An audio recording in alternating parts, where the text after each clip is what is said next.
It's Gaming, and welcome back to another MLB The Show 20 Diamond Dynasty video. And today we are going to be talking about hitting tips. Now, this is my first gameplay, technically, video, but I'm just going to be giving my hitting tips. I'm just in a play versus CPU game just to demonstrate.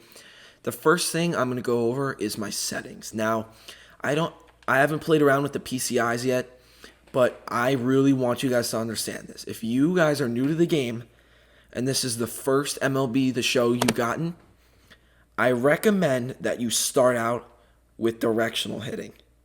Now, I know this is going to sound pretty crazy, but directional, you don't have a PCI. So, I don't think they actually have it as directional.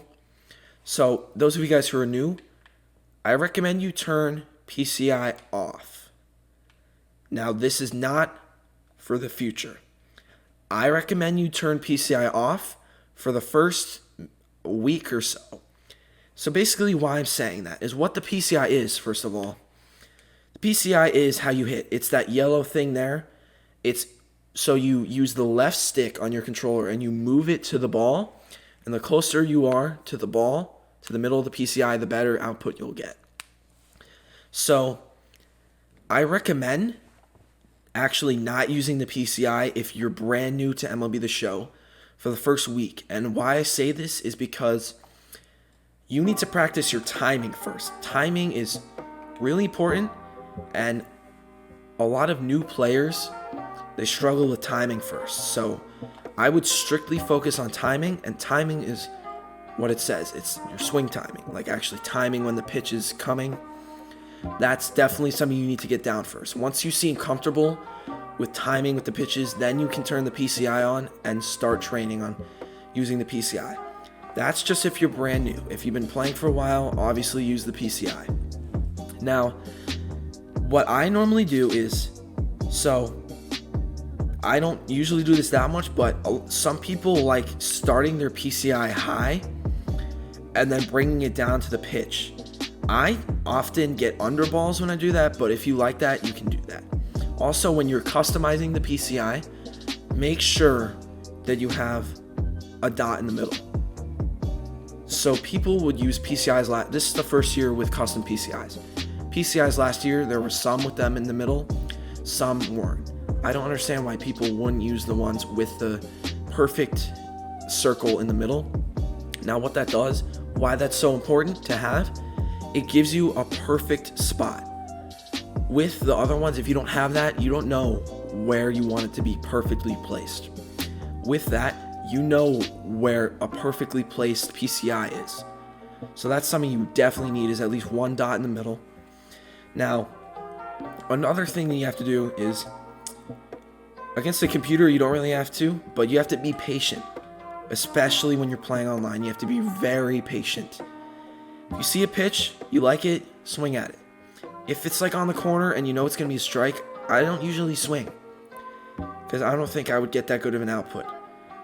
So let's see here. That's a pretty good pitch. I just got on top of it though, and he throws an error. Okay. See, that was strictly on my part. That was a good pitch to hit. That was just me missing it. So one thing that I do like doing is, also, before I say this, I want to say you something. If you're playing someone online, figure out their tendencies. You do not understand how much this helps. If this guy is spamming a pitch, just wait for it. Put your PCI where it's going to come and just wait for it, and then when it's there, just destroy it so he stops spamming. If your guy likes throwing sliders when there's two strikes, if you realize that, predict a slider, put your PCI where the slider would be, and if it happens, you're right there for it. Know who you're going against and their tendencies throughout the game once you feel who they are as a pitcher. That is really key. Now, once you've done that, you're going to be really successful in those scenarios. That was a pitch I should have taken because I was right on the corner. If there are two strikes, then you have to swing at them. If there are not two strikes, I recommend taking pitches that are close. So here, let's see what happens with Max Kepler here.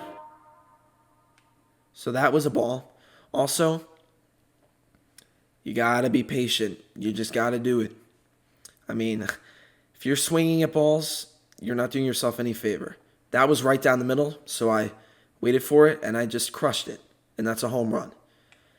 So, it's a lot easier to hit fastballs, that's true. But when you see breaking pitches, you just gotta have good react time. I got a little under that one. If I put my PCI a little higher, that would have been probably another home run. But yeah, so now I'm pitching, which is unfortunate. So I think that's really it, honestly. So those are my hitting tips. Also, I probably should have said this in the beginning. I'm giving you my hitting resume. So last year, I made the World Series a few times. I'm not one of the best players in the world, but I'm still a pretty good player at the game, and I think my tips are pretty valuable. So yeah, that is going to be it for this video. I hope you guys enjoyed. I've been your host, Nick from Begins Gaming, and I'll see you guys in the next one. Peace.